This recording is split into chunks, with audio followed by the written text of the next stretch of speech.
Rural Americans deserve access to the best of what our nation has to offer, especially healthcare. Across every state and every community, America's rural hospitals are the first line of defense, protecting our families, neighbors, and loved ones. No matter where you live, hospital care doesn't clock out. They're there 24 hours a day, 7 days a week, 365 days a year. Each year, America's over 5,000 hospitals care for millions of patients, providing 24/7 emergency care, delivering babies, cancer treatments, and other life-saving care that patients rely on. Behind every one of those patients are doctors, nurses, and caregivers working tirelessly to keep people healthy and safe. Hospitals are our community's lifelines. They employ our neighbors and keep our families healthy. But now, some in Congress are threatening access to care. Tell Congress, protect patient care to keep America strong. Don't cut rural health care.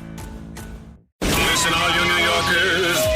Excuse me. Taxi. Okay, man, we're looking around. This is the 77 WABC minicast.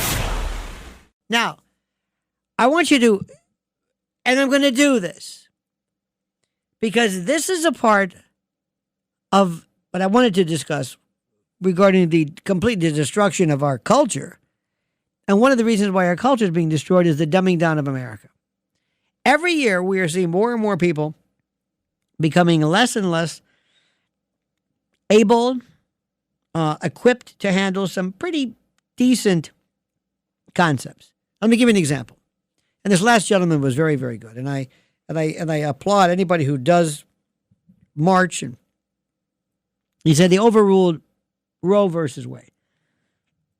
Okay. I'm going to explain this. And I've always done this, and whenever I've done it, I could tell immediately that when I say it, people, their eyes kind of glaze over a little bit. But I'm going to tell you what's important. Do you think, number one, that those people who believe if they want abortion, if you want abortion outlawed, illegal, if you want to be able, I think it was Tennessee has a law that wants to put women in prison or something who have abortions or what have you. But if that's what you want, if you want to make it absolutely, if you want to make abortions the rare, I mean, impossible. Is that ever going to happen? No. I mean, it could, but it's not going to happen. Is abortion illegal now? No. What did Roe being stricken? It's actually not Roe. It's really Casey, which is really the issue, which overruled Roe. But anyway, what did that do? It overruled a federal guarantee, but why? Why? And people who have devoted their lives to fighting against this, for the most part, and I say this with all due respect, cannot tell you why. Why they did this. Why? What was the problem? What did the majority of the Supreme Court, what were their reasons? Why did they say no to this? Why? What were their problems? What were their thoughts? And the thing which is the most important is that Roe was one of the worst cases. I know people who are fundamentally pro-choice. Fundamentally, I am what you would call pro-choice, whatever that means. I'm against abortion. I don't like abortion, but I don't want to see women put in prison if they have an abortion, and just don't. It's ridiculous, but I hate the notion of it. I think oftentimes it's used as a replacement for birth control, and it's horrible. And the way the left make it, they laud it. They go, "Oh, I had my fifth abortion. It's wonderful. I feel great." It's sickening. But it's not going to be illegal ever, ever, ever, ever, ever. It's not illegal now. All they said was, if you live in the state of New York or New Jersey or Connecticut or Montana, and you really believe for or against abortion, you can vote. You can go to your legislature and vote accordingly. Just like the death penalty. There is no constitutional prohibition. In fact, there's a constitutional right for the death penalty. Constitutional right. Because don't forget, the only guarantees that we have are life, liberty. Well, not life, liberty, and the pursuit of happiness. That's the Declaration of Independence. But life, liberty, and property under the Fifth Amendment. Now, let me explain something to you. Ask somebody, do we have the right to life, liberty, and property? No. Wait a minute. You just said you didn't let me finish. Oh, okay. Well, what is it? You cannot be deprived of life, liberty, or property without due process. What does that mean? It means I can take your life, I can throw you in prison for the rest of your life, and I can take all of your stuff so long as I give you a hearing and the opportunity to be heard. That's due process. That's it. There is no guarantee of any of this stuff. None of this, life, liberty, property, period, but only. And what it does is it provides you, the only guarantee is a procedure. The constitutional rights are involving a procedure. The procedure behind which we kill you and take your property and throw you in prison for the rest of your life. There is no prohibition against that. None. But in 1965, I think it was, Griswold, oh my God, the worst. Forget Roe. This is the one I will never understand. This was terrible. William O. Douglas, oh my, I think he was the longest serving justice then. In the state of Connecticut, there was a prohibition against contraception, even for married people. And what it was kind of a sort of a, like a Knights of Columbus, kind of a Catholic thing. And it was just like a little fine. And nobody enforced it. But somebody said, we're going to make a big deal out of this. And we're going to take this case to the United States Supreme Court. Now, let me ask you something. Do you have a right to commit an abortion? Do you have a right to an abortion? Forget. I just told you. What are our rights? Life, liberty, property. Without due process. Meaning, do we have a right to abortion? No. Do you have a right to bestiality? No. Do you have a right to homosexual sex? No. Do you have a right to sodomy? No. No. Do you have a right to a color TV? No. Right to a car? No. No. There's no right. You don't have a right to that. The only thing you have is the right to have a hearing if I want to take that away from you. That's all. That's it.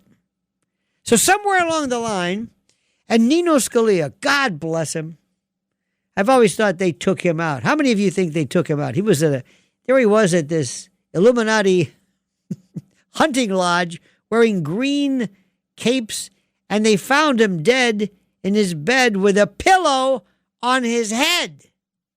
They said, well, he died. And nobody, I think they did the autopsy over the phone. Don't get me started with that. But you would think, even Nino, who was phenomenal, and Bork loved him, for reasons that have nothing to do with their conservatism. But let me go back to this. You do not have a right to any of this stuff. But let me tell you what happened with Griswold. So William O. Douglas said, you know what? Sometimes there are laws, there are rights that are so important, so critical. Certain rights are so fundamental that the government may not infringe upon them, even if proper procedures are followed. There are some things that they're so important. And they talked about contraception and marriage and abortion. Is there a right to marriage? Do you have a right to marriage? A right? Do you have a right to marriage? Not really. Can a 10-year-old get married? Well, maybe some states. No, you have no right to this. Stop thinking there's a right. You don't need a right to do it to be able to do it. Just because there's no right doesn't mean you can't do something. That's another thing. Why? Because we don't teach people this. They have this crazy idea. Nino Scalia said that there was this wonderful commercial. What was it? With some spaghetti sauce. What was Wednesday? What was the name of the spaghetti sauce? Anyway, and they said, hey, this isn't spaghetti. Or, this isn't tomato sauce. This isn't marinara sauce. Prince spaghetti. And he said, there's no basil in there. He goes, it's in there. Well, there's no olive oil there. It's in there. There's no garlic in there. It's in there. It's in there. That was the ad. It was in there. Everything you wanted was in this spaghetti sauce. Well, that's what people think about the Constitution. It's in there. It's unconstitutional. We have this idea that if you can't do something, that's not fair. My favorite is it's un-American. That's my favorite. I don't even know what the hell that means. But the Constitution is so limited. There's so many things. The Constitution doesn't even talk about voting, one man, one vote, marriage. Doesn't talk about how many justices on the Supreme Court. Doesn't mention the Air Force. Doesn't talk about a lot of stuff. It's not what you think it is. So going back in 1965, this William O. Douglas said, there are some times, I'm not going to give you the penumbra speech. It was just ridiculous things about rights that emanate from the penumbra. So what he said was, we're going to create something called privacy. Created out of thin air. Privacy. What is it? I don't know. Privacy. There are some things that are just so important. It's privacy. And the ability to buy contraception is a part of our constitutional right of privacy. That's like if I have a constitutional right for happiness or protecting your stuff. And I came up with this idea called stuff. The drafters of the Constitution went berserk from the grave. And what the idea of the originalist was, what Nino Scalia said and others, and Bork and others have said, you have to go back and look at what the Constitution said when they wrote it. It is not a living, breathing, expanding document. No, it's a dead document. It's when they wrote it. That's it. Period. Let me give you an example. Let's say I'm at the U.S. Open and I'm a line judge and I'm watching what's going on and I'm saying, look at this guy. Look at this guy. This guy, Djokovic, whatever his name is. Look at this. I can't believe this. I've got to call this. Yeah, technically it was in. The ball was in. But you know what? These alleys were, my God, tennis was during the times of Don Budge and Bill Tilden and Jack Kramer. These guys are super athletes, fast. The serves are like 3 times. These stupid restrictions, these alleys, these lanes. You know what? I think tennis is a growing, a breathing, a living game. So you know what I'm going to do? I'm going to call this out. Even though it's inside this little alley here, I'm going to call it out. Why? Because the times have changed. Because, you see, tennis is an evolved. No, it's not. There are some things, 90 feet to first base, 3 strikes and you're out, and that's it. Those are the rule books, and they've always said that, and you can't add it. So that's what they did. They said, people like Scalia and others said, you can't do this. Well, privacy it was. 1972, 73 comes around, Roe v. Wade, what did they talk about? Privacy again. They bring up this stupid substantive due process, which doesn't make any sense. It is oxymoronic. So what happens then? When Dobbs came along, thank God, Dobbs against Jackson Women's Health Organization, they finally said, you know what? Guess what? We've had enough of this. And this was in 2022. I'll never forget, I was at the Chit Chat Diner in West Orange. Couldn't believe this. And I looked down and said, oh my God, they overdid it. They just said, there is no such thing as substantive due process. Privacy is dead. This is stupid. We're going to overrule Roe and Casey. And if a state wants to do it on its own, that's fine. If a state wants to prohibit abortion, that's fine. If a state wants to guarantee abortion, just like the death penalty. But there is no constitutional right in favor of abortion. There is no woman's right. It doesn't exist, like a lot of rights don't exist, because of this stupidity. That's all it said. But people still think somehow they abolished abortion. Why? Because they're ignorant.